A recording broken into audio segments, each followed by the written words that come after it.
else for you is yoga? Steadiness of the mind. Yes, we're coming to that today.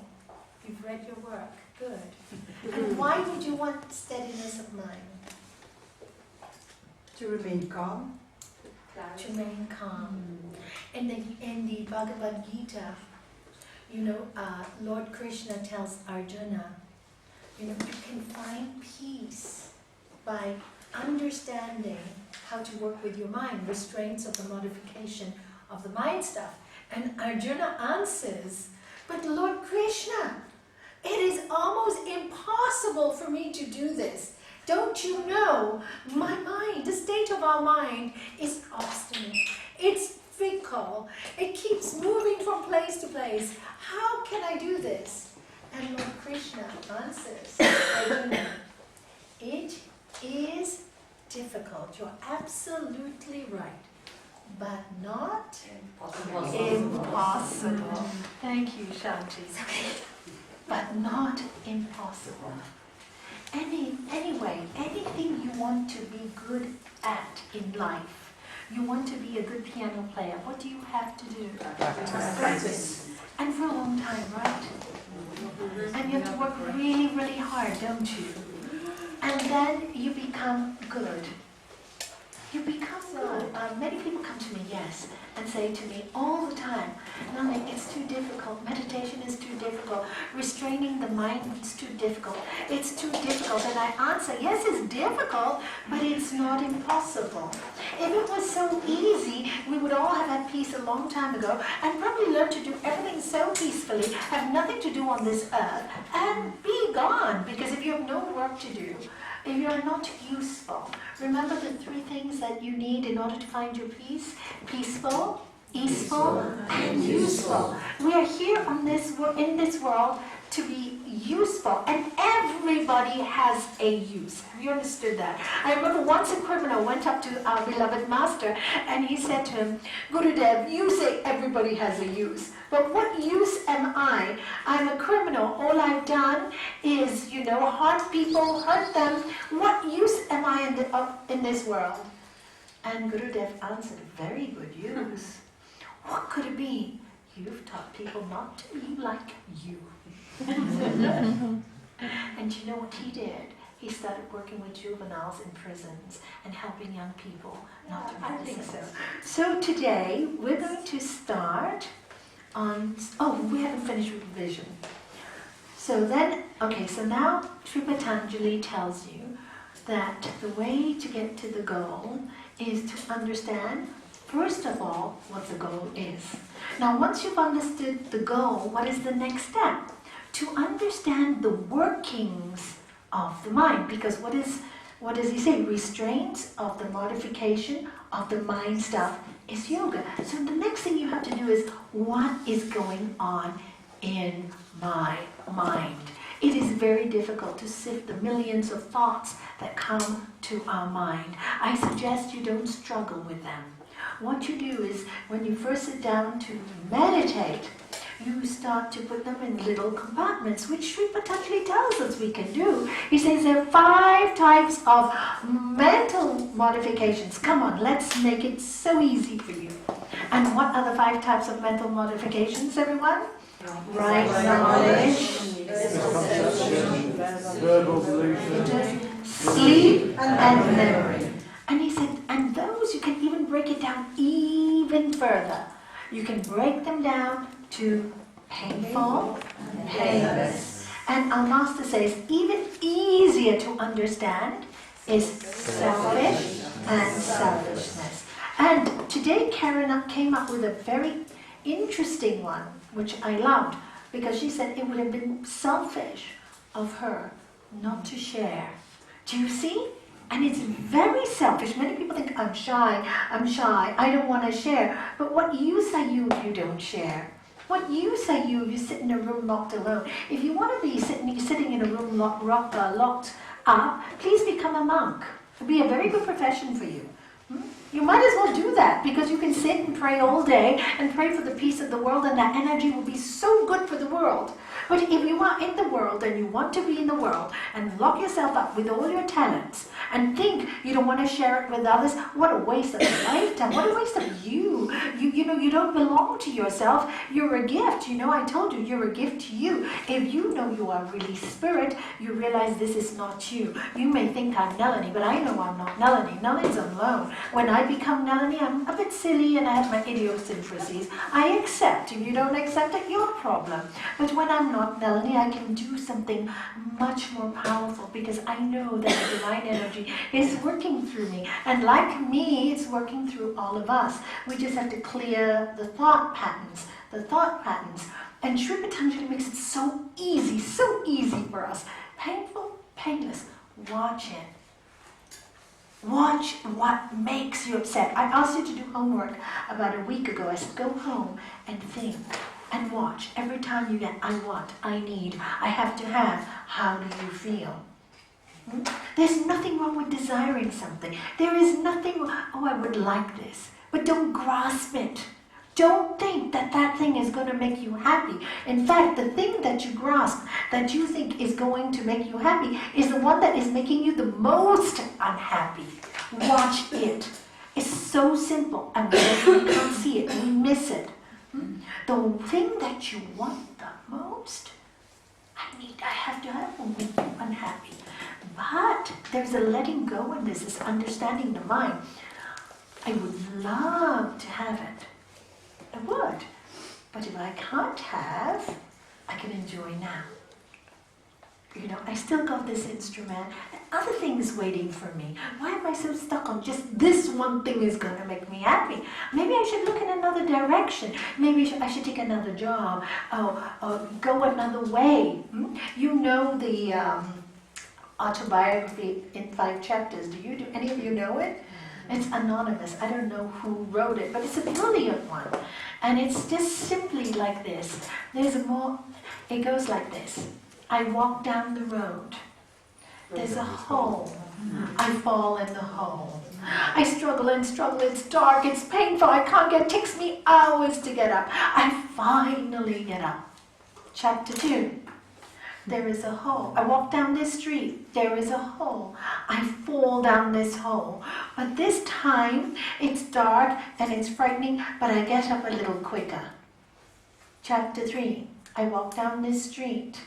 I see the hole. I fall in. I get up right away. Chapter 4. I walk down the street. There is a hole. I walk on the side of the hole. Chapter 5. I walk down another street. And so when I read this, actually I read it in the Tibetan Book of Living and Dying many, many years ago, and I thought, at that time I was just beginning my studies myself. This is what I do all the time. I keep going into the same hole and complaining. Let me be like this chap. I know chapter 2 I'll get a bit better, and chapter 3 a bit better, and chapter 4 a bit better. And finally I'll be strong enough to say, no, I'm not going down this way. But it does take time. Do you see? And that's why I like that he's put it in 5 chapters. And that's the way it works with this yoga, so the yoga teaching, the science of the mind. In the beginning, you'll struggle and struggle and struggle. You feel the pain, you feel the, you say, why am I doing this course? It's causing me a lot of pain. I'm not sleeping at night because I have to do the talk. But that kind of pain is going to bring you nectar later. It's going to make you brave. It's going to make you come out of yourself. And that's why you do it. But until you do it, you will have the painful thoughts, you will have the fear. The ego is going to fight with you. And this is the ego. It's always challenging you. And this is why this humility is so important on this path. Because if you're humble, then you accept, okay, I wasn't so good today, or maybe I made a mistake, I'll do better next time. But if your ego is very powerful, oh, I didn't do well, I could have done better, then you get agitated and you suffer. Do you see? That's why humility is so important. Say, doesn't matter, next time I'll do better. This is a good learning. Failures are stepping stones towards success. And I remember when I was, I keep talking about it. If you have success too quickly, we don't appreciate it. I used to, in my school, Marino, and this was my personal lesson at a very young age, and I'm so grateful for it. I used to, at the age of 12, be selected to read poetry for a Hong Kong competition for all the schools. There were 98 schools taking part, and I was chosen with 2 other colleagues to speak for the competition. So the first year, I worked so hard because the school chose me to represent them, and I was so conscious.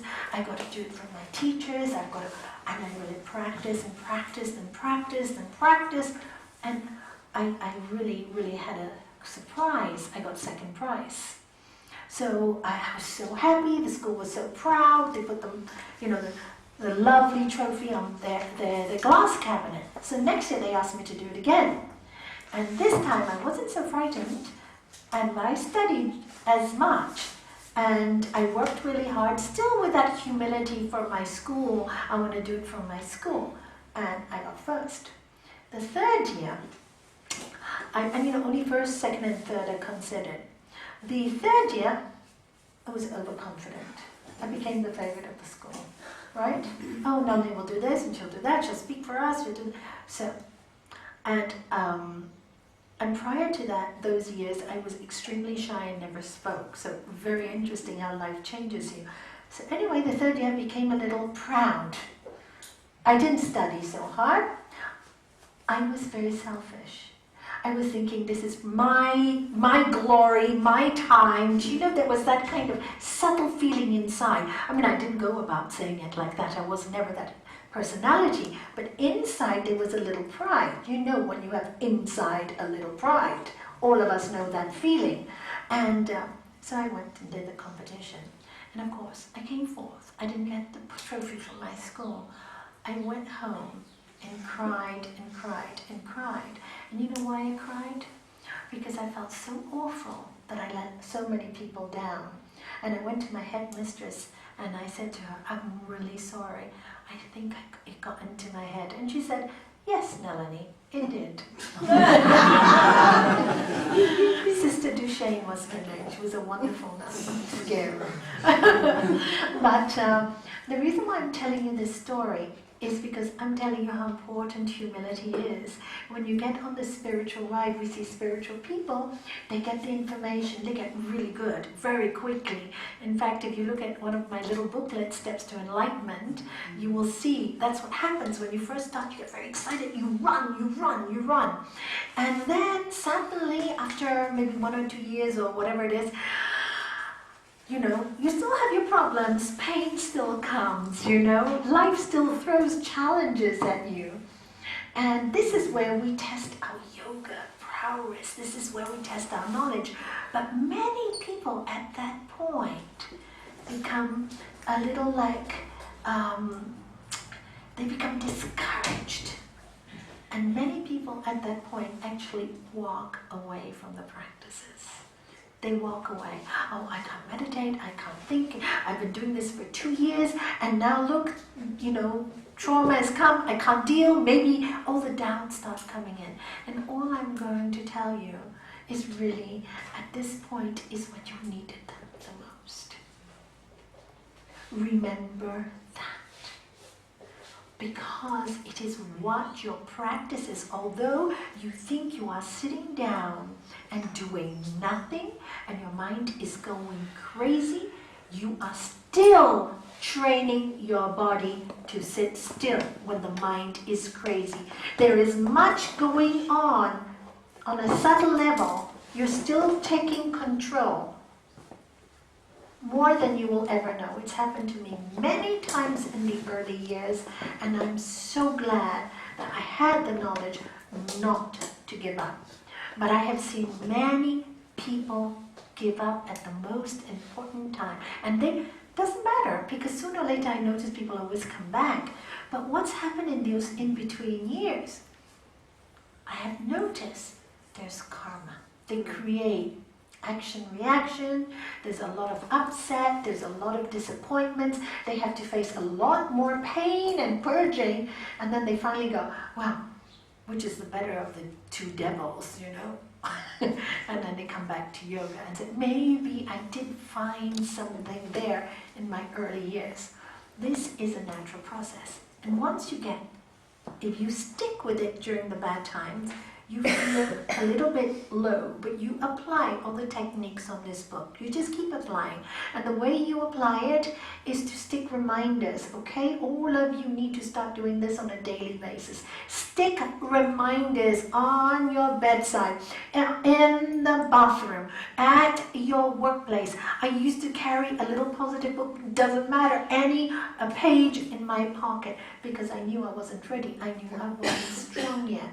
I remembered my lesson from childhood. Don't get too proud too soon, you know? Don't get too proud. You think you know it because you have some knowledge, but you don't. Remind yourself, humility, humility, humility. It was the best thing that happened to me. What happened in school so young was a lesson. That failure was my stepping stone to my bigger success, which is the spiritual path. Are you getting the way it works? So never give up. Never give up. Because your road just gets prolonged. You waste a lot of years in talking, discussion, fear, and worry for nothing. But if you keep at it, it lives. Like the fog always lives. You know, I always give this example. You're driving and there's a deep, dark fog. What should you do? Stop. You stop. Did you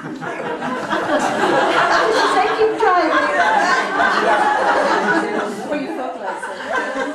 Put your fog lights on. And what are your fog lights? Dip the lights. Yes, and dip the lights. Good girl. Even nicer story. Thank you for that one. Never did that one. But sometimes you have to keep driving, because if you stop, the one that's coming behind is going to hit you.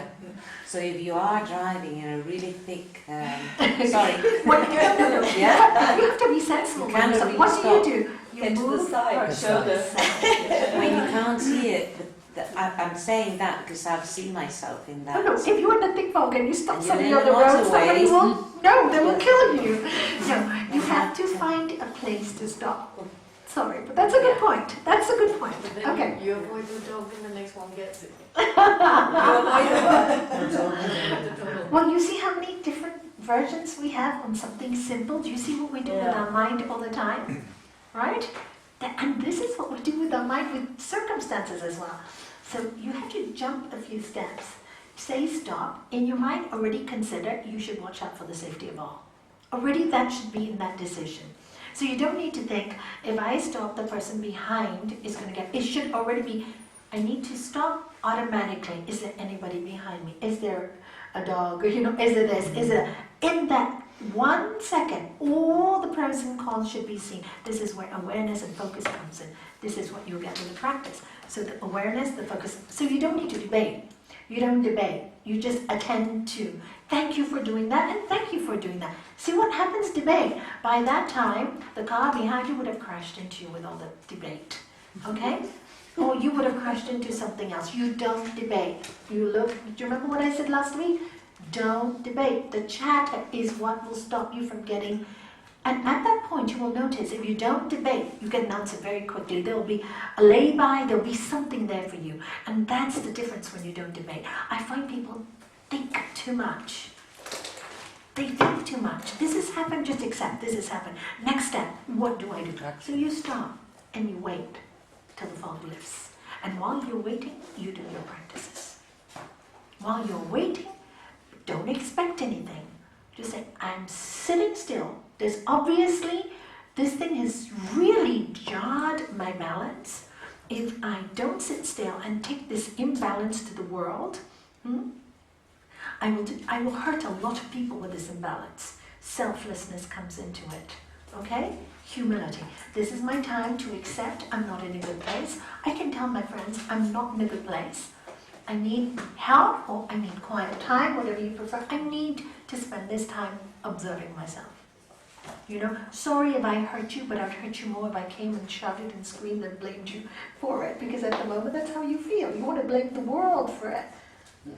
And if I do that, I let myself down and I let you down. So please give me the space and the time. And you do that, you ask. And people never say no when you ask.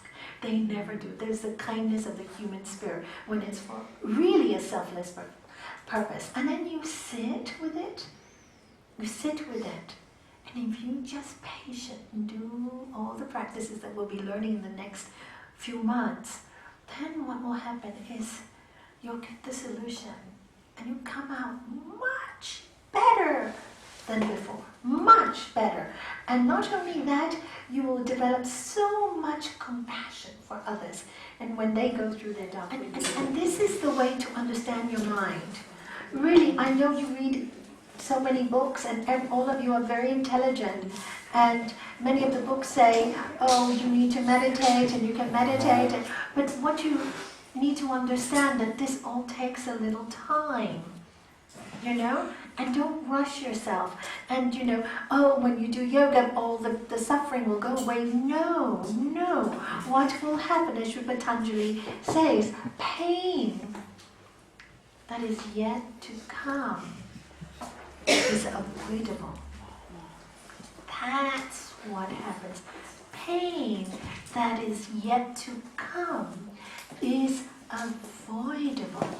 By that practice, what you do is you learn to avoid future pain by your actions now. Buddha says, if you want to know why you where you are now in this present moment, what should you do? Look at your past. And if you want to know what your future will be, what should you do? Look at your present. We talk about the law of cause and effect. We cannot change a certain amount of destiny that has come to us. But we can certainly change the future by what we do now. The cause and effect. Lord Jesus said, as you sow, so you will reap. Yoga, as the mind, so the man. And I said, somebody on Saturday mentioned, your thoughts make your, who was it that said, was it you who said it? Who said it? Your thoughts Watch make... your thoughts. Watch your That thoughts. was Liz. Yeah, Liz, you said, watch your thoughts and they'll become your words, watch your words and they'll become your action, watch your actions and they'll become your habits, watch your habits and they'll become your character or personality. And that's exactly what it is. Character become your destiny. And then will become your destiny. And then we blame God. Oh, God gave us a life to do the best we could. Gave us an adventure, gave us a road to walk, gave us pathways to peace. And what do? Why did God do this to me? And makes me laugh. Because He loves you so much that He wants you back with Him. That's my normal answer. If you didn't have the suffering, you would not look for your spirit. You just wouldn't. You know, I remember once somebody said to me, I said, oh, are you interested in the spirit? No. My life is perfect. Why do I want to even know about this stuff? My life is so perfect. Everything is going well. I can't be bothered, I'm continuing with my partying and okay, accept. She's happy. She's right. She taught me a big lesson. What she taught me. 2 years later, the thing that she never believed would happen, never, in her wildest dreams, happened. And the first place she turned was, she came. How can I get out of this misery? But she couldn't. It was so hard. It was so black. She wanted to get to the first doctor, inject me. She wanted to kill herself. She wanted to hurt herself. She didn't know where to turn. And then she remembered my words, look for your soul. And then she came to me, and that's what she did. And she got out through that black period, through finding that strength in her own soul. Because with her mind, she couldn't do it. She really couldn't do it with her mind. And to watch people suffer like that is really a horrible thing, you know. You want to just pick them up and love them, you know. And I hope all of you with this knowledge will do that, because there are many people who are locked in that they think they're going to live forever, I think, you know. And they think they'll never get suffering, but suffering comes to everyone. She was very lucky. For 30 odd years she had none. I think that's really blessed. She must have done so many good things. But then she just was withering away her time on all material things, on totally material things, on friendships that were just all superficial. You know, people who could introduce her to the right person and, you know, to the right name and to the right, you know, name tag or whatever. And suddenly this happened. And she's now one of the most incredible, generous, loving human beings I know, a true yogi in every sense of the word. And living a beautiful life, and, you know, now pain for her is second nature, and she does so much to help others in pain, you know. And this is what you do with the knowledge, because what else is knowledge for? But sharing, right? What else is it for? You know, once I went to an art teacher many years ago, and I wanted to learn a certain technique. And I asked the teacher, can you teach me this technique? And her answer was, no. If I teach you this technique, you will learn my technique, and you know, I have to be the artist. I never went back to the class. I once had a yoga teacher come to me, and her student came to the same class, same talk as her, and she came to me very upset. She wanted an appointment. And so I said, what's wrong? And she goes, I'm really upset. How can my student come to my class? I said, why not? This is open for everyone, but why wouldn't you want your student to learn? Because I have to have students. And with knowledge, they will not come to my class anymore. I said, on the contrary. You know, it's like a child. The more you give them, you know, if you look after them and nurture them, they will look after you. She couldn't see that possibility, so I thought, you're not practicing yoga. So the reason why I'm telling you this is because some of you may end up teachers and give everything you know, everything you have, because it multiplies. Knowledge never stops. The more you give, the more you receive. And it's really not to receive, because at one point you don't want anything, because you're so full up with joy, you don't need anything from anyone. And I want you to get to that point where you feel, I don't need anything from anyone. I just want to give as much as I can and enlighten souls as much as I can.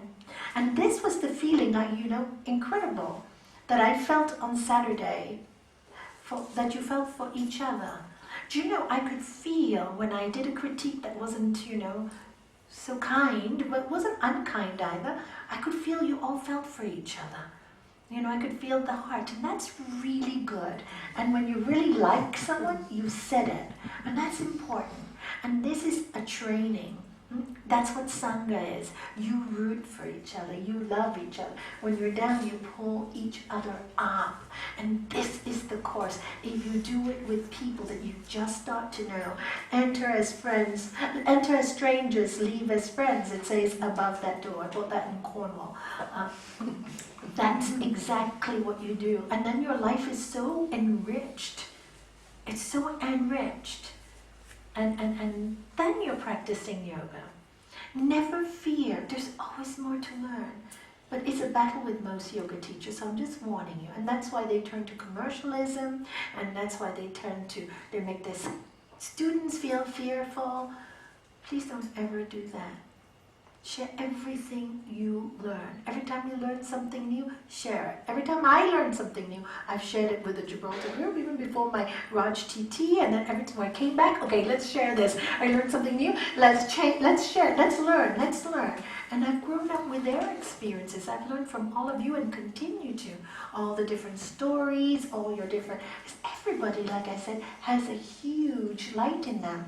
And that light has to come up. And this is your reason. This is your goal. That light, be very clear. That light is inside of you. Be clear. There's nothing you have to do to bring it into you. You are it. You have to repeat that. It's a hard one for human beings to... We can say, oh, light in everyone. But it's a very hard one for us to believe or feel or touch in ourselves. So you've got to understand that light is the real you. And you've got to bring it to surface. You know, and like Sharon did today, she brought it to surface. Unless you bring the light to surface, you will be in pain. Got that? So every time you feel bringing the light to surface, remember her statement. If you don't do it, you'll be in pain. Do you want to waste another year in pain? I like that story because it's so truthful. And so many people delay their light. They delay it. Didn't you say that in the talk on Saturday, Monica? I've been thinking it for so many years, but not for me now. Not for me. Delay, delay, delay, delay, until you get, okay. That was the right time. Yeah. Don't want this nonsense anymore. I had enough of it. And then you come to a point where you realize it all starts from right there. Okay? So hand on the heart, and this is the work of the heart now. And hopefully with this course, all the pains of the heart that all of us have gone through in life, you know, losses, pains, sufferings, harsh words, harsh circumstances, hopefully all those will be healed. And when those are healed, there's total forgiveness. So let's go to page 18, and I got a nice star on this one. I should make it bigger next time with a red pen. When I first read this one, I thought, these are my tools. Can somebody read Sutra 12, please? Anybody? Volunteer? These mental modifications are restrained by practice and non-attachment. Okay. Practice. Can you all say practice? Practice. The Sanskrit word is abhyasa. Can you all say it? Abhyasa. You need to know this. Okay, practice abhyasa. And non-attachment, which is vairagya. Can you all say it? Vairagya. Vairagya. Vairagya. Okay, it's a difficult one, but break it down, vairagya. Vairagya. Okay? Abhyasa and vairagya. Those are the two things that you need in your life. One without the other does not work. I'll give you an example. I went to, I'll give you two examples actually. First example, when I first started meditation, after 1 year, I was very much on my own in Gibraltar. I was working in a retail outlet and I decided to just love my work and not complain. That was my first year of practice. So of course when you stop complaining after 1 year, your face changes, right? It lightens up, you don't have these, yeah? And somebody came into my shop and said, Nalanie, you look really, really peaceful the last few times I've seen you in the shop. What are you doing different? And I thought, oh, the only thing I'm doing different is meditating. And I've been doing it for a year, or whatever it was. And he said, wow, I see a difference in you. I said, thank you. Well, that's the aim, to become more peaceful. And then she said to me, but I've been meditating for 18 years. And I still have no peace. And I go, 18 years? I have a lot to learn from you. I was so excited that I met somebody who had meditated for 18 years. Please sit in the back. So I told my staff, take over. I went to the staff room, sat with her, so excited. But I said, why do you say you have no peace? I don't understand. And you tell me I do. And I said, what is it that's happening to you? And then she said to me, well, when I sit down in my meditation, and then she started saying, you know, I have family, they're so old, all my days I spent, looking after them. I have to take them to hospital, I have to take them to doctors, my in-laws, my parents, they're always ill. I'm just all the time wondering, why doesn't God help me? I meditate 2 hours every day, God doesn't help me, and what is happening? And then I go, whoa. I learned a big lesson from her. So I said, you're doing the practice, but she didn't have thought. Attachment. What was she attached to? Memory. Didn't Sri Patanjali say? Memory. Right? All her problems, all her memories of helping, she was talking about all these years she's been helping. Why doesn't it stop? Right? And I said, would you like not to help them? So, no, I can't do that, but I'm exhausted. So accept you're going to help them and try to get your peace with meditation. And then what I realized is, if you have a negative thought, anything you do in meditation, what happens? Magnifies. If you put a light in the dark at one thing, what do you see? You really see it clearly. If you close all the lights in this room and just have one flame and keep staring at the flame, what will you see? You'll see the blue in the flame, you'll see the purple, you'll see the oranges, you'll see myriads of colors in the flame. Right now you see one or maybe two. But if you really stare at a flame for long, you see much more. Not only that, you start to see the rays come out a little. And if you stare at it long enough, you see that the ray of this little flame can reach the top of the ceiling. Try that exercise. It's quite phenomenal. Just by putting your focus on something, you can really see that. So meditation gives you that focus. Now, if a person is complaining in the mind about this problem, what happens to the problem? As you think. So quickly learn.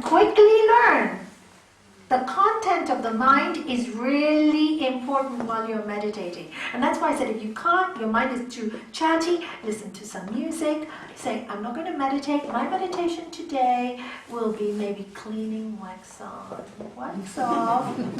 Or maybe it's because somebody said the other day they did the same thing, blessing, it was you. The roundabout. Yeah, blessing people of the roundabout, make that your meditation for the day, at least the mind is in the right place. That's what you did. To change, and you did change yourself. Interesting, right? So just use another technique. And rather than dwell on that 18 years and being miserable. So when I told her that, her whole technique changed. So she didn't meditate maybe 2 hours like she used to. She meditated 15 minutes, 20 minutes. Excuse me, but she became a much happier person after that. And because she had meditated 18 years, what's happened? Very quick to change the mindset. It didn't take her long after that because you really got the practice, you see, from the meditation. So it was really quick to change her mind. So because she said to me, Nalanie, have I wasted 18 years? And I just used my master's words. Nothing is ever wasted. And that worked. And immediately, within a week, she had lost all that depression. And just by putting new thoughts into her mind and thinking the ability to look after those old people, and I told her, it's a blessing. And what a nice thing to do. It's a good dharma. Do you know 1 year after, all of them died? They were very old anyway. Don't ever go, Dying is so good. If you're old and you're suffering, how lucky to die. Who wants a body that's suffering for so many years? I know every time I say that, people go, oh, they're very happy they died. Why are you happy they were suffering? Why would I want them on earth when they're suffering so much? Don't you want them to be free? I hope when I'm suffering a lot, you say, let her go. Wow, I'll be so happy for that breath. Let her go. Useful, useful, and peaceful, aren't Yeah, yeah, and really, really want to go then because they feel just like a vegetable. And so many people, I remember my father saying to me the last 2 weeks, he said, now Nalanie, I need to go because my body is really not useful anymore. He said, I'm no use to anyone. I really want to go. I got here, I'm ready for God. I said, Dad, may you go quick. You know, he was so happy that I prayed for him. May you go quick. And he did. You know, in the end, it was, life is the way it is. So this is to explain to you, practice without the non-attachment doesn't work. There is a typical story that is always referred to. Gurudev refers to this story, which I will tell you as well. He said there are two thieves, and they're really, really drunk, and they come to a riverbed, and they've been longing to leave their village for many, many years, and they're looking at the boat, and they go, oh, everybody's asleep, let's take this boat, and let's go to the next village, and we can move, finally. So they get on the boat, but because they're so drunk, they just keep rowing and rowing all night, and they're just laughing and talking, and they're both of them rowing. Anyway, dawn comes, they go, look, how can we be so close to land? You know, we're really close to land. And they see all these people screaming on the beach, and then they go, oh my God, this is our beach. What happened? Rowing all night, but they forgot to release the anchor. Okay? So your practices are no use if you don't drop your attachments. And how do you drop your attachments? We'll go into that soon. Let's go to the next sutra. Let's go into practice for a little bit. 13, who could read this for me? Of this to practice, effort towards steadiness of the mind is practice. Of these two. Effort towards steadiness of the mind is practice. Okay, so here, thank you. Here Sri Patanjali tells us what is practice. The question is, what is it? It's not how, is what is the practice? The practice is effort towards steadiness of mind. Did you hear that? The effort, who makes the effort? I do. Correct. So you have to make the effort to do what? Steadiness of the mind. Steady as the laser light, as being in the moment. This is what all the new age writers are writing about. Eckhart Tolle, the power of not being in the moment. It's very difficult to be in the moment unless you practice. And what is your effort? Bringing the mind steadily back. So it goes in, oh, I'm really having a miserable day. Oh, my Shivaya. Going this way, stare at the camera. Having a terrible day. And this too shall pass. Everything passes. Everything passes. And you bring the mind back and back and back. And your heart won't believe it in the beginning. It won't. Doesn't matter. You're going to have a battle. Keep it. At this point, you need to use your mind. And the heart should be from the determination, the devotion to the truth. You come from a place, I really want this peace. Do you really want this peace? That's why I keep asking you, do you really want it? Do you really want it? Do you really want it? I really wanted it. No, I want it. But there's going to be a little battle there, right there. And stick to it. And this too shall pass. Didn't you hear me? Didn't you hear me, mind? You know, I know this too shall pass. And you bring it back, or to the mantra, or whatever your practice is, or to a beautiful scene that makes you happy. Come back to a beautiful scene. It's easy. I like sound effects and visual and all that. So in my mind I have many things happening, you know. My scene is, because I have a very active mind, in the beginning I use Gurudev, I use mantra, because I need pictures. Why did I use my master? Because I used my master because for me he represented achieving the goal. And his nature, his personality, I loved him, his strength, I loved the strength, the courage, I love straightforwardness. He never tried to people please, he was so straightforward.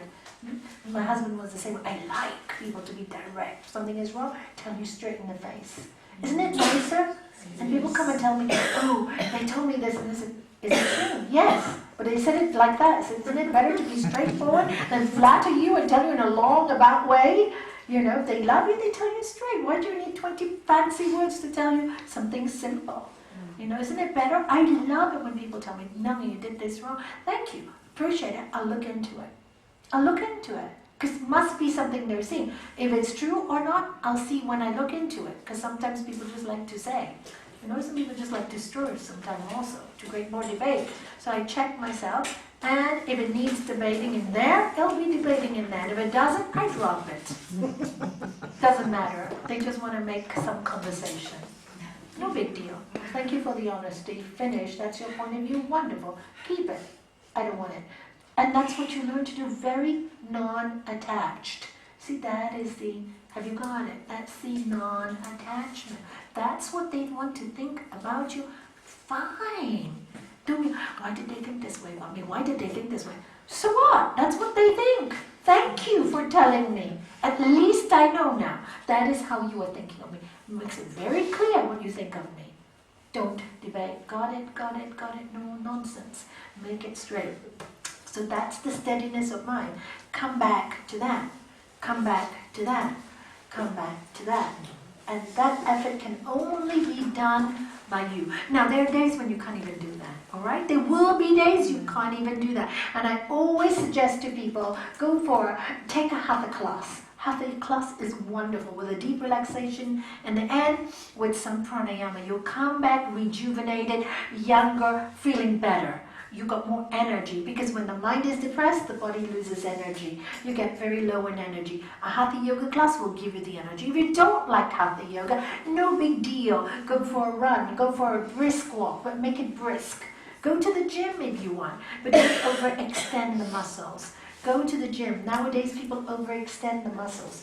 Once I went to I was living in Portland, in a house in Gibraltar, the penthouse, and next to me was a gym, and I took my guru was staying with me, and I said, Gurudev, look how lucky, I just got the gym next door. Well, I never had time to use it. In 2 years, the 10 years I lived there, I only used it twice. Too busy to use it. I prefer Hatha at home.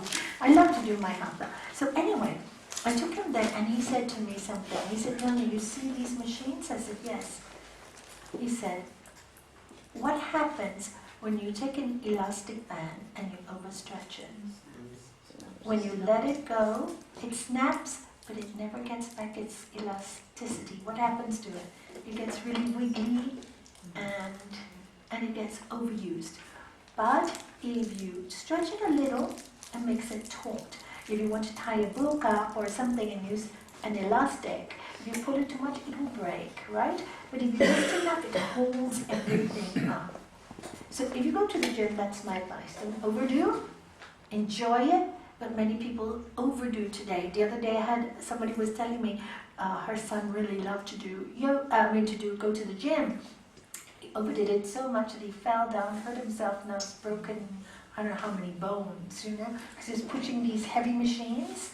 And of course, there was a fork and it broke. And you can imagine the damage it did. So no extremes. So go to the gym, but do what you like and don't extreme. I just had to tell you that, sorry. There's so many injuries now are coming from that as well. Be careful. Everything, even Hatha yoga.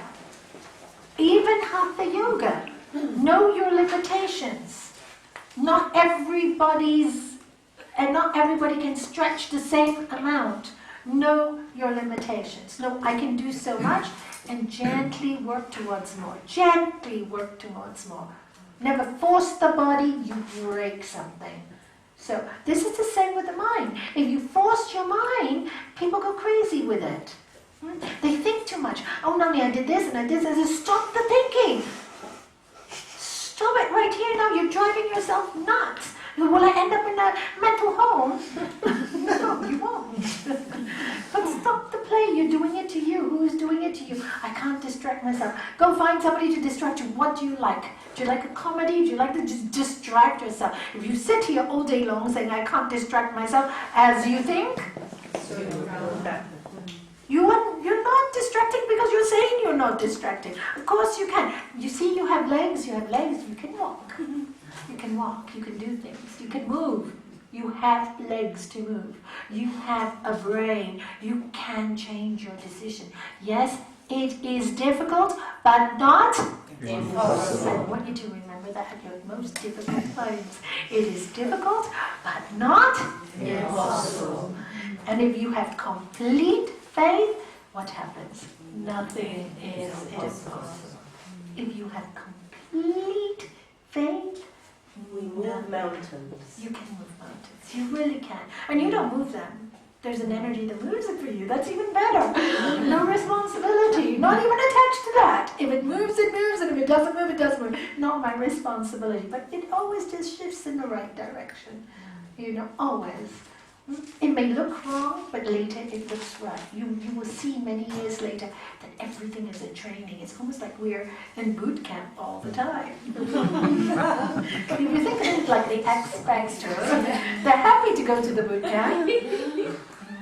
Although I wonder why they go through so much suffering sometimes, just to come out the other end, but that's their choice. So, of these two, effort towards steadiness of mind is practice. So you have to make the effort. Nobody can do it for you. Nobody can come with a magic wand and say, okay, today you can have a peaceful mind. They can't do it for you. You have to do it yourself, all right? I want you to really memorize that one. And now that is what to practice, and now how to practice. Practice becomes firmly grounded when well attended to for a long time, without a break, and with all your heart. Okay, I've changed all your earnestness. This one, everybody, you see my students know this really well.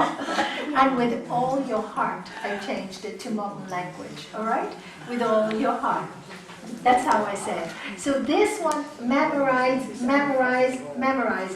Because when you get discouraged, and when things go wrong, ask yourself, have I practiced without a break? So many people, oh, Nalanie, I'm on this path. Have you been practicing? Yes, yeah, on and off. No. What does Sri Patanjali say? You've taken a Yoga Sutra course with me maybe 6 times now. What did Sri Patanjali say? Practice Without a break. 24/7. No break time. That's the secret. No breaks. And like I said, when people go through a bad time, that's when they make all the breaks. What's the point of learning all this? And then you get attached to your pain. And I have so much time for my pain and my problems, but I have no time to what will give me peace. Does it make sense what we do to ourselves? No. And I've seen this not once, but maybe a few thousand times. And I go, but you know, why do you keep going?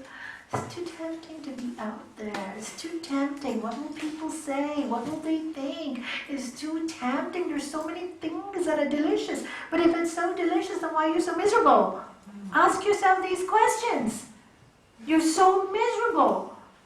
If you were happy, you wouldn't be sitting here in front of me. So be happy. What do you want? Make your goal clear. And that can only happen when you do it without a break. All right? And what do you practice? We're going to come into that later. But first of all, I'd like you to repeat this all together for a few times. And remember, we just changed with all your heart at the end, all right? Practice becomes firmly grounded when well attended to for a long time, without a break, and with all your heart. Long time, without a break, all your heart. All right? Again and again and again, I want you to put it on your bedside, and when things are going wrong, ask yourself, have I stopped? And you know, 100% again, I've stopped. The person who has told me I have not stopped, even one day, Nalanie, is the one that comes with the most humble heart, not stopped, and this has happened, and they won't ask for anything. What they will ask for is, can you just can we just sit together and get my energy back so I can face this, get my energy. They know the energy comes from them. They know. There's a knowledge. I just lost it a little bit, but maybe we just sit a little while. I'll be reminded of my light. I'll be reminded. I'll remember again. Because pain doesn't knock you off your axis. It does happen. And that's so normal.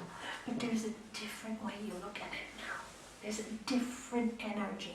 Because now you know you can do it. It's just you've knocked down for a little while. There's a humility. There's a compassion for others who are in pain. And a deep compassion to oneself. There's a deep compassion to yourself. That you have enough compassion to be selfless to help yourself. Because then you become useful to the world. Do you see?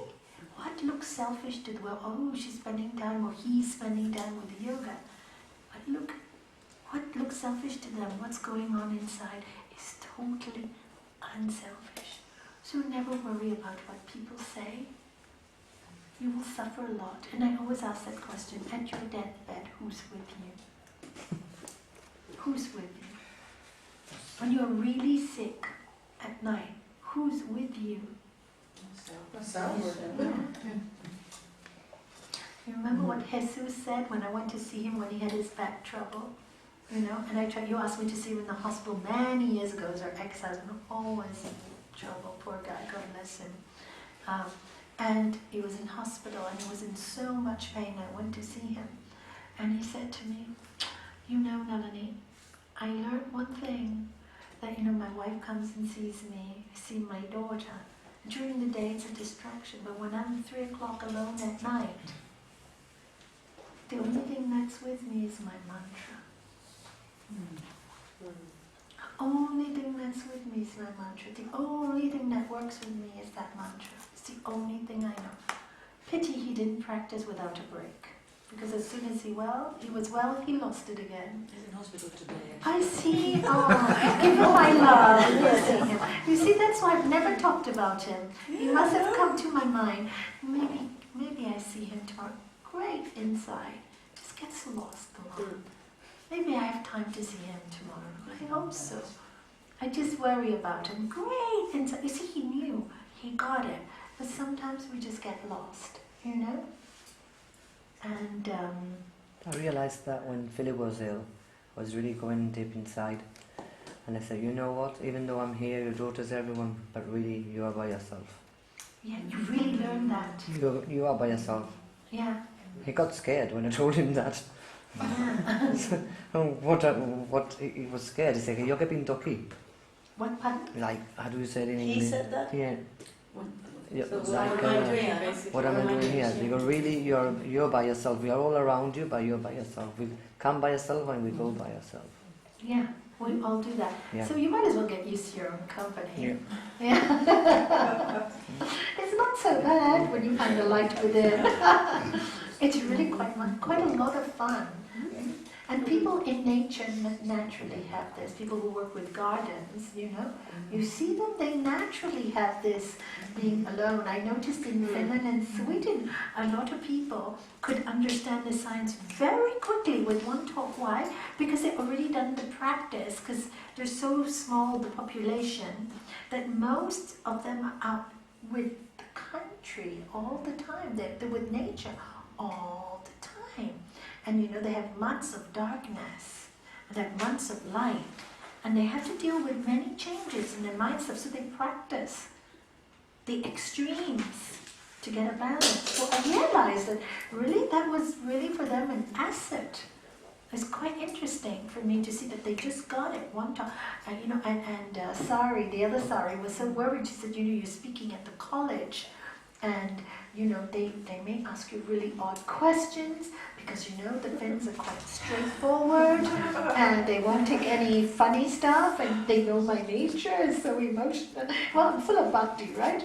And so they were a bit worried for me, Ula and sorry, both of them. I said, you've warned me so many times. Don't worry, if they insult me, so long as you don't get hurt, I don't get hurt. I really don't. You know, I realize where they're coming from, they're going to question, doesn't matter. But you don't get hurt from me, and you don't suffer from me, which they did anyway. And but you know what? When we finished the talk, they were so loving. You know what they said? I said, any questions? And this was in a university auditorium. And you go, yeah, can you please speak some more? I was so touched. I was so touched. And then I said, okay, but the time is up, it's your lunch time, because it was their lunch time, and I didn't want them to miss lunch. I said, okay, maybe just 5 more minutes. And then another lady put up her hand, another student, and she said, I really want to learn to meditate now.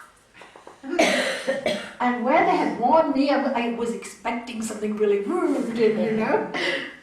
Not at all. So you just don't know. See, many people are so, and I've noticed why they could get it so quickly, because they work with nature. They're already a lot of time silent. They're not noisy countries, they're quiet countries. So there's a lot of introspection already in their makeup. So it's quite easy to understand concepts like quiet and silence for them. Very easy, because they've grown up with silence.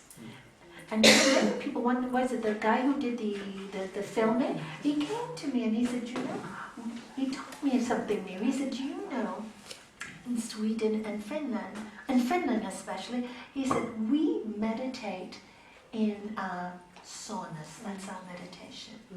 We live in our saunas. He said, it's like a Japanese with a tea ceremony to learn to meditate. They go into their saunas and it's a big event. I had no idea. I didn't even know this existed there. And he said, we go into our saunas. He said, next time you come, we will take you and we'll make the whole, and we stay quiet and we stay in the heat and we get in touch with our spirit. Interesting. So, you know, so keep that mind silent, very necessary, okay? And you have to practice, and because we live in this world that's full of work and movement, that's why we have to practice without a break. You know, we have to practice without a break. I'm very lucky in Spain, look, we have silence. Go up in the mountains. In Gibraltar is very noisy. And I always tell them in Gibraltar, please, every weekend try to get in some nature. Because you can get bogged down by noise.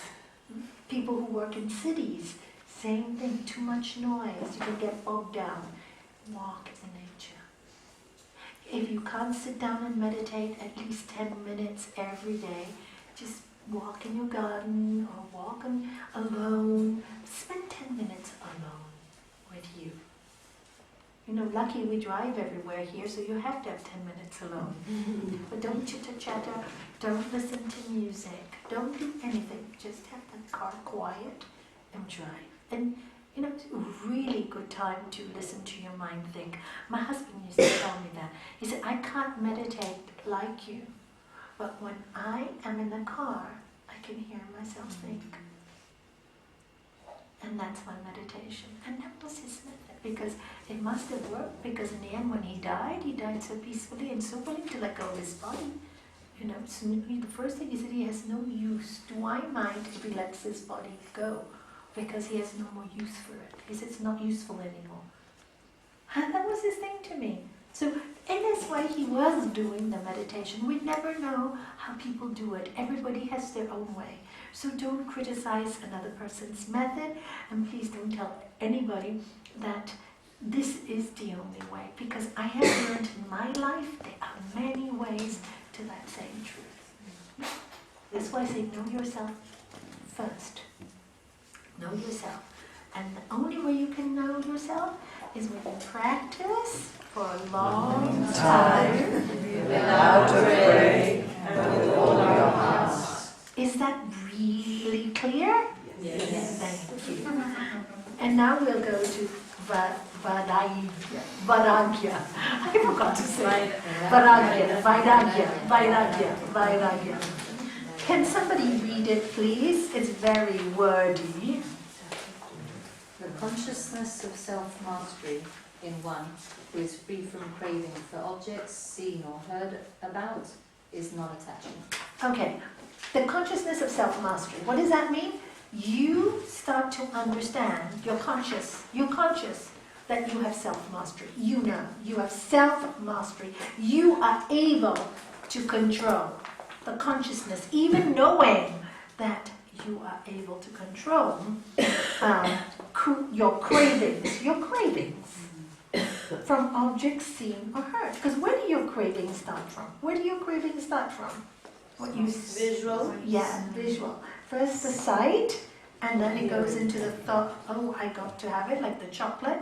You see the chocolate, oh, I have to have it, I have to have it, I have to have it. The craving, oh, he's gorgeous, I have to have him. She's beautiful. You see, all that kind of thing is outside. So it starts from an object seen, or somebody tells you, oh, you missed it, oh, you should have gone, and then, oh, why did I miss it, and then you go through all this torture for what? It's no big deal. It's only something, it's no big deal. And many things are going to happen tomorrow. But people get caught up, why? And they suffer for like 10 weeks over something they miss, and they go, you missed it, but you're missing now new things, Learn. So, learn from your cravings. The self-mastery is you can see that when I see this object, it affects me. When I hear this, I get troubled. You start to know what troubles you and what doesn't. In the beginning, when you're practicing, try and stay away from those things. Because if it's constantly in your face, it's hard. For example, I'll give you my own example. It's really, I know it's to do with chocolate, but what can you do? I was an asthmatic. I was a severe, I love to use that word, I was a severe asthmatic. And yet I would have a bar of dairy milk and really be thin in those days. I don't know. Maybe I was so unpeaceful that I was skinny. In those days I danced a lot, actually. That's why. So I used to have a bar of dairy milk every day, one bar. No problem. And of course, all the, common sense, creates mucus. So much chocolate creates mucus in the body. But I had an addiction. That was my real addiction to Cadbury's Dairy Milk. So when I started on this path, I said, okay, I'm going to stop it. I'm just going to. But I don't want to stop it completely, because I know myself. If I say no to my mind, I know myself so well, it'll want it more. So what I did was, I said, I will only have it on the Saturday, once a week. Right? So, of course, the first week is always difficult. So what did I say? I told my husband, please don't buy me any more Cadbury's Dairy Milk. I'm not able to control myself yet. So I don't want any at the home. Because he knew that was my week. Saturday, he'd buy me Cadbury's Dairy Milk. I said, no, don't buy it. Saturday morning, you don't buy it for me. I'll go out and get it myself. Let's go. First Saturday comes, I want to taste it. It wasn't as delicious as it used to be. And so in the beginning it was once a week. And then finally after 6 or 7 months I decided I could easily do without. So I did 4 months without. Piece of cake. It was really easy. And now it's full circle. I have Cadbury's in my house every day, but I don't need to eat it. And when I feel I just want to spoil myself, I can take 2 cubes or 1 cube, have it, and no more. Wow, that's a great feeling. It's a great feeling. Because it's so cold starts, I have Cadbury's in my drawer all the time. And I'll just go, yeah, not today. I really don't want to touch you because I don't want to be sick. No problem. There's no more temptation. I give you this example, but this is how you do it, all right? Because you gain mastery. If you have the thing that you want to give up in front of you all the time, it's going to be really, really hard. You have to say no. But don't be so strict, because your mind will rebel. At least know your mind. Some people are stronger. My mind is a rebellious mind. So you know yourself. So, okay, once a week, and make it a little happy. And then after a while you realize you don't need it. And this is how you work it. Have you understood it? So know what you crave and what is your weakness, and try and stay away. Until you are strong, you can have it around you all the time. For example, there's certain people, I'm not talking about your families, but there are certain, but even them sometimes you have to stay away a little while. There's certain people that get on your back. And you come into their company all the time. You keep coming into their company, the same problems are going to keep coming up. Stay away from a little while, just a little while. A little break is very healthy. you know, and say, look, we keep clashing, can we have a little break? Many relationships would stay intact if they took time away from each other. I'm sure my marriage was so successful because I went for my yoga retreats, right? We both had time away. And although hard sometimes, he stayed behind and I went, or he went on business to Hong Kong and I stayed behind because one of us had to look after the business. It was so good for our relationship because separation sometimes makes you appreciate more. So sometimes have days away. It's hard, but it's really healthy. Because sometimes when you're on top of each other and you start developing nonsense, you start picking on each other all the time. Not because of it's human nature, always likes to look at the worst. Always, that's human nature. So if you're getting so blocked, tell yourself, okay, I'm getting really blocked here now, I need some space. And tell your partner, I love you lots, but we seem to be in a deadlock. It's no fun. Can we have some space for a little while? And I've seen when people do that with each other and they come back, the problem is solved. But if you don't give yourself space and you start to cling, there become lots of irritations and problems. So space is not a bad thing. You know, Khalil Gibran said so beautifully, you know, be together, but be like two pillars of a temple. There's the temple. You need the two pillars to keep the temple. You take one out, it collapses. But at the same time, maintain your independence. Maintain your personalities. Many times in relationships, people meet each other because they're so different. Then they try to change each other to be what they want them to be. Instead of working on themselves to better oneself, we want the other person to better themselves. We can only better ourselves and stay strong and firm. And the other person can only better themselves. So if two people take responsibility for bettering themselves, you have the ingredients for a good relationship. And two people are not necessarily on the same path. It doesn't have to be. Your partners don't have to be on the same path as you. My husband wasn't. I think it wasn't a bad thing. It was a great learning for both of us. And you know, something he said to me when we got married made a lot of sense. He said, when he asked me to marry him, we only known each other for 3 months. And you know, I said, I don't think so, 3 times. And the third time he gave me this argument. And he said, I said, we don't really know each other that well. It's only 3 months. We're working on chemistry, you know, here and instinct. And he said, look, most people start here. Most people start here, and then they get married and they go further apart. He said, guess what? We're starting here. We can only get closer. He sold me. I said yes. You know, he sold me. He really did. He was smart, you know. But this is, you know, and this is the way it is, you know. So we just get, and it's also the same with your spirit, you know, your inner love, the greatest love in your life, because it's the only one that will stay with you forever. You can be in love with somebody, but it's going to go here or there, things are going to happen. But the greatest love of all, really, as Whitney Houston says, inside of you, is the greatest love. Get in touch with that. In the beginning, it's a bit strange. So for me, when I practiced, so all these cravings are a little difficult sometimes in the beginning, seen or heard. So my practice was steadiness of mind, using a technique in the beginning, the outside, because I couldn't understand that the universe was everywhere at that point. I couldn't. Now it's very different. It's many years. You know, I've been working on myself for 25 years, still more to look forward to. But you can't do it in the beginning, so I used my master as a tool, bring it back. And now there's no need. I sit and already you're in love. And you think there's no greater love than this love.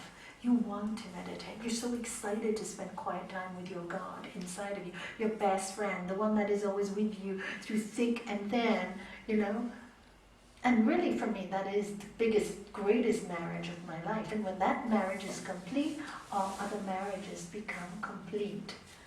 But if that marriage is not complete, if you're not comfortable with the body you've been given, or the mind you're given, or your life you've been given, you're not comfortable with yourself, how are you going to be comfortable with anybody else? You have to be comfortable with you. You have to like living in your body. You have to appreciate your good points. And remember the essay I asked you to do for yourself, pros and cons? You've got to appreciate that there are negative things in you as well, and it's okay. It's no big deal. You need a little bit of personality, otherwise there's no fun in life. Sometimes you do naughty things, as long as you don't purposely hurt anyone. There's no harm in it once in a while. Be a little mischievous. We like mischievous children. They make great characters. Haven't you noticed? They make great characters in life because they're willing to explore. They're willing to look at something different. You use your spirit to explore, to find the magnitude of miracles that surround us every day. Magnitude. You know? You just come, when you fall in love with that, then everything is okay. Everything else is bonus. Anything else is a bonus point in my life. Bonus point. I have somebody who loves me. Bonus, not necessity. Bonus. See the difference? Not necessity. Bonus. And you see it differently, and that's what you need to look. Your life is everything extra is a bonus. So, and that's how you get self-mastery. So here Sri Patanjali is telling us, when you understand non-attachment is when you've got the mastery, the self-mastery. You're conscious of it. You're aware of things that you're craving, of things that you've heard that drive you a little crazy. You have become aware. And because you have become aware, you can detach from them. That is non-attachment. Got it? You can. You have the mastery. That's why I say the choice is yours. The choice is yours. And finally, and please, your homework is to read all the contents are beautiful in here. And finally, before we're going to go to supreme non-attachment, which we won't be studying too much of. It's just that you should know it. And it's 16. Could somebody read that, please? When the mantras or even the Gunas. Constituents of nature due to realization of the Purusha, true self. That is supreme non-attachment. Okay, now this is a big one, and you won't understand it till I go through the gunas with you. So we're going to spend maybe half an hour next time I meet you talking about the gunas, because it's really, really important to understand what that is. But it says, then comes the point. The first phases of non-attachment is the craving goes, which is a really free. Already you are so happy. Because, oh my God, before I would walk here and I would be afraid, and now I'm not. I'm not afraid of my, who said about the subway the other day on Saturday in England? The underground. Who talked about it? Yeah, Joanna. Do you know, that was my first experience as well. Went on the underground and I wasn't frightened for the first time in my life after practicing yoga. The non-attachment from fear of heights. So, and then one by one you start losing your cravings. And for example, I always tell my husband, you never say you love me. Why don't you say you love me? I say I love you about 10 times a day. And he goes, but I show it. But I was so attached to this for years until I started yoga, and I heard Gurudev say, when he said to me, he said, once a wife came to me, and she said she wanted to divorce her husband, and I said, why? And then he goes, the wife said, darling, I love you. And I think he was telling me that story. And the husband goes, yes, darling, I love you. Yes. Darling, I love you. Why don't you tell me you love me? Why don't you tell me you love me? The attachment to hear it back. The attachment to hear it back. And when he told me that story, I thought about all he is telling my Buddha, which is pathetic. It is pathetic. Now I look at it and go, my poor husband. And he did so many things to show me he loved me. That was his way. And it was so odd, just like about when he was diagnosed with cancer, the first thing he said to me, I love you so much, I love you, I tell you every single day. I said, please don't, I'm not used to it. I know you do already, I know, I don't need it anymore. And just, when you let go, that's is, you know. I mean, who else would do what he did for me? My broken leg, he knows I love tub baths, builds me a plank so I can put my leg up and soak in my nice tub bath. Builds me a plank and then wash my hair with soap. I don't know how to wash hair. I don't want to get the soap in your eyes. How many people would do that for you? Isn't that love? Do I need to hear I love you? Isn't that love, right? So sometimes we get so attached to cravings to hear something that we forget to look at the 100 things that are being done with love. We see that one thing that we like to hear. It's a craving. I had that craving. But he didn't have that craving. He thought, my God, can't she get it? Do you know how thick can she be? And this is why they say women are from Venus and men are from Mars. You know? And then you understand it's really very, very interesting. And then you get non-attached from things seen or heard. And that's the first stage. The second stage is absolute. You have desires like everybody else because you're living in the world, I'm going to have fun today, but no craving for any of it. You enjoy it all, or you don't have it, no big deal. You miss something, no big deal. Nothing is really a big deal. And that gives you a sense of freedom, a sense of lightness.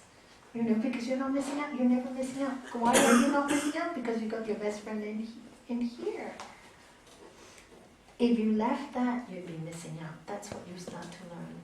If I didn't have time today for that friend there, or that lover in there, I'm missing out. Miss out on a party, turns out no big deal, it's great, you know. But that best friend, that's missing out. And that's the different conclusion you will have when you reach the final stages of attachment.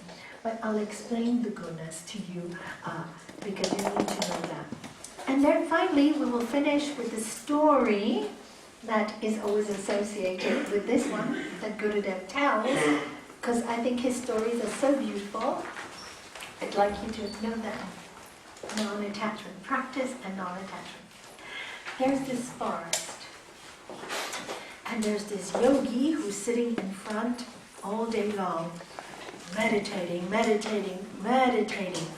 And there's this great saint in our Hindu mythology, this Narada, and he comes down to earth. This like you would call it an angel, but he's very well known throughout the centuries, comes down to earth and checks on people and blesses them.